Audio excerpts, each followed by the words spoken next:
پیارے بچوں السلام علیکم۔ آج کا ہمارا ٹاپک ہے صحت اور صفائی، کلاس 6 سبجیکٹ اردو۔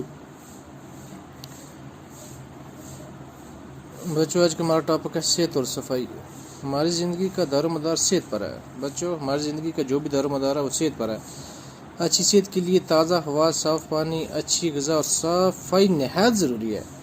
بچوں اچھی صحت کے لیے ہمیں ضروری ہے تازہ ہوا، صاف پانی چاہیے اچھی صحت کے لیے، اور اچھی غذا چاہیے، اور صفائی جو ہے وہ نہایت ضروری ہے۔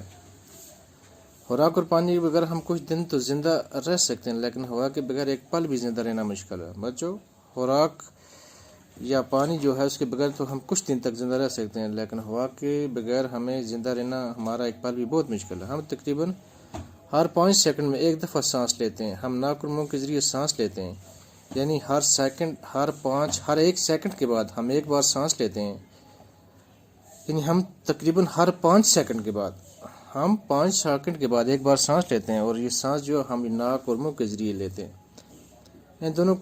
ان دونوں کو صاف بھی کرتے رہتے ہیں۔ ناک اور منہ کی طرح ہماری جلد کا بھی اپنا مخصوص کام ہے، لہذا جلد کو بھی صاف ستھرا رکھنا نہایت ضروری ہے۔ یعنی ناک اور منہ کی طرح ہمارے جلد جو ہیں ان کا بھی کچھ مخصوص کام ہے، لہذا ہمیں ان کو بھی صاف ستھرا رکھنا چاہیے۔ تندرستی اور بیماری دونوں حالتوں میں تازہ اور صاف ہوا انسانی زندگی کے لیے لازمی ہے۔ اچھا خون صرف اچھی غذا اور صاف خوراک سے نہیں بنتا، بلکہ تازہ اور صاف ہوا بھی اس کے لیے ضروری ہے۔ بچوں اچھا خون جو ہے وہ صرف اچھی غذا اور صاف خوراک سے نہیں، بلکہ تازہ اور صاف ہوا سے بھی اس میں تازہ اور صاف ہوا کا ہونا بھی ضروری ہے۔ صبح سویرے ہوا ہوری سے سستی دور ہو جاتی ہے۔ تازہ ہوا میں تھوڑی بہت ورزش بھی کرنی چاہیے، اس سے جسم کے تمام اعضاء تندرست اور توانا رہتے ہیں۔ تازہ ہوا غذا کے ہضم ہونے میں بھی مددگار ثابت ہوتی ہے، یعنی اس سے جسم کے تمام اعضاء تندرست اور توانا رہتے ہیں۔ تازہ ہوا کو ہضم رکھنے میں بھی مددگار ثابت ہوتی ہے۔ خدا کی عطا کی ہوئی نعمتوں میں پانی بڑی نعمت ہے، یعنی اللہ کی جو بھی نعمتیں ہیں ان میں جو پانی ہے یہ بہت بڑی نعمت ہے۔ ہمارے جسم کا 3/4 حصہ پانی کی شکل میں ہے۔ پانی خوراک کو اچھی طرح ہضم کرنے میں مدد کرتا ہے، یعنی پانی جو ہے یہ ہماری خوراک جو ہوتی ہے اس کو ہضم کرنے میں مدد کرتا ہے۔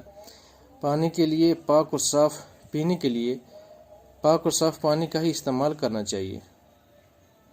ابلا ہوا پانی عام طور پر جراثیم سے پاک ہوتا ہے، یعنی جو ابالا ہوا پانی ہوتا ہے وہ جراثیم سے پاک ہو جاتا ہے، اس میں جراثیم جو مر جاتے ہیں۔ قدرتی پانی پہاڑوں پر جمی برف کے پگھلنے سے حاصل ہوتا ہے، یا بارش سے کنووں، چشموں اور تالابوں کا پانی خالص نہیں ہوتا۔ اس پانی میں مختلف قسم کے معدنیات مادے شامل ہوتے ہیں۔ اس طرح سمندر کا پانی نمکین ہونے کے باعث استعمال میں نہیں لایا جاتا، یعنی جو سمندر کا پانی ہے یہ نمکین ہوتا ہے تو اس کو استعمال میں نہیں لایا جاتا۔